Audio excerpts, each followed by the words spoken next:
చేతులెత్తి జై తెలంగాణ, కేసీఆర్ గారి నాయకత్వం, జై తెలంగాణ.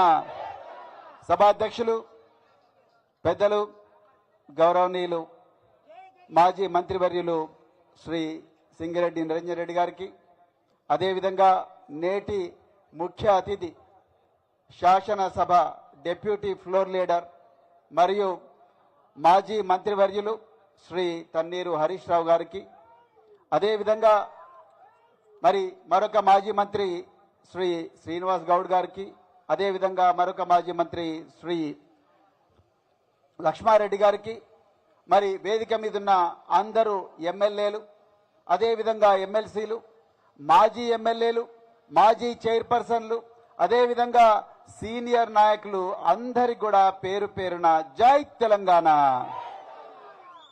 మిత్రులారా, చాలా ఆనందంగా ఉంది ఈరోజు మరొక్కసారి ఈ ఏదుల అదేవిధంగా వనపర్తి జిల్లాలో, ఈ సస్యశ్యామలమైన వనపర్తి జిల్లాలో కేసీఆర్ గారి దార్శనికత వల్ల, అదేవిధంగా హరీష్ రావు గారు, సింగిరెడ్డి నిరంజన్ రెడ్డి గారి వాళ్ళ రాత్రింబవళ్లు శ్రమించడం వల్ల ఈరోజు సస్యశ్యామలమైన వనపర్తి జిల్లాకు మళ్లీ రావడం చాలా చాలా ఆనందంగా ఉన్నది.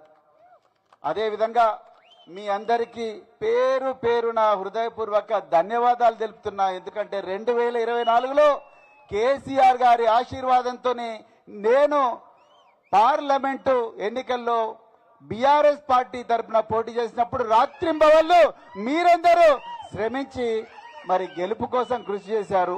దురదృష్టవశాత్తు ఓడిపోయాము, పర్వాలేదు, కానీ నైతికంగా మనమందరం కూడా గెలిచినట్టే.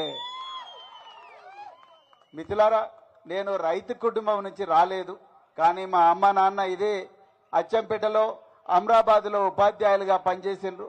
నేను 26 సంవత్సరాలు పోలీస్ అధికారిగా పనిచేసిన ఒక్క 2-3 విషయాలు మాత్రం మీకు చెప్పాల్సిన అవసరం ఉందని అనుకుంటున్నా.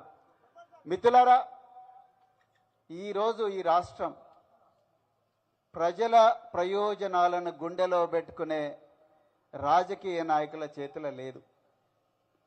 ఈరోజు పోరాడి తెచ్చుకున్న ఈ తెలంగాణ, కేసీఆర్ గారి నాయకత్వంలో పోరాడి తెచ్చుకున్న తెలంగాణ మాఫియా చేతుల్లోకి పోయింది.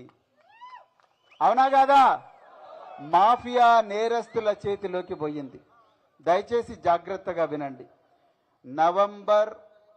అక్టోబర్ 23, 2023 సాయంత్రం 6:30 రవికాంత్ అనే ఒక అసిస్టెంట్ ఇంజనీర్ పోయి మహదేవ్పూర్ పోలీస్ స్టేషన్లో ఒక కంప్లైంట్ ఇస్తాడు. ఆ కంప్లైంట్లో ఆయన ఏం రాస్తాడయ్యా అంటే, నేను మేడిగడ్డ బ్యారేజీ దగ్గర కాళేశ్వరం ప్రాజెక్టులో 3,000 కోట్ల రూపాయలతోని కేసీఆర్ గారి కలలను నిజం చేయాలని అక్కడే పడుకొని ఆరోగ్యం చెడిపోతున్నా, ఎన్నో ఇబ్బందులైనా కూడా ఆ ఇసుకలో పడుకొని ఆ ప్రాజెక్టును రాత్రింబవళ్లు నిర్మించిన హరీష్ రావు గారు ఇక్కడే ఉన్నారు. అలాంటి ఒక గొప్ప ప్రాజెక్టును, ప్రపంచంలో గొప్ప రికార్డు సృష్టించిన ఆ ప్రాజెక్టును సాయంత్రం 6:30 రవికాంత్ అనే ఇంజనీరు మహదేవ్పూర్ పోలీస్ స్టేషన్లో ఏం కంప్లైంట్ ఇస్తాడు, నేను డ్యూటీ చేసుకుంటుండగా పెద్ద ఎత్తున బాంబుల శబ్దాలు వినిపించినాయి. నేను పిల్లర్ నెంబర్ 20కి పోయి చూడగా పిల్లర్ నెంబర్ 19, 20, 21 కూలిపోయి ఉన్నాయి, వంగిపోయి ఉన్నాయి అని చెప్పారు. జాగ్రత్తగా వినాలి మిత్రులారా. మేడిగడ్డ బ్యారేజ్ కుంగిపోలేదు, పేల్చేయడానికి ప్రయత్నం చేసిండ్రు. ఇది వాస్తవం, జాగ్రత్తగా గమనించండి. రెండవది,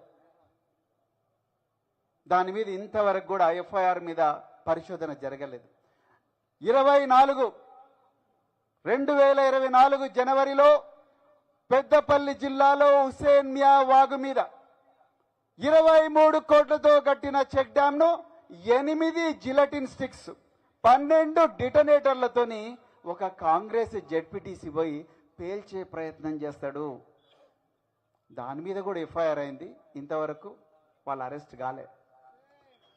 నవంబర్ 21, 2025 అంటే పోయిన సంవత్సరంలోనే నవంబర్ 21, 2025 మానేరు నది మీద 24 కోట్లతో కట్టిన చెక్ డ్యాం రాత్రి కొంతమంది దుండగలు బాంబులు పెట్టి పేల్చేసిండ్రు. 1000 ఎకరాలకు నీళ్ళిచ్చే ఆ మానేరు చెక్ డ్యాం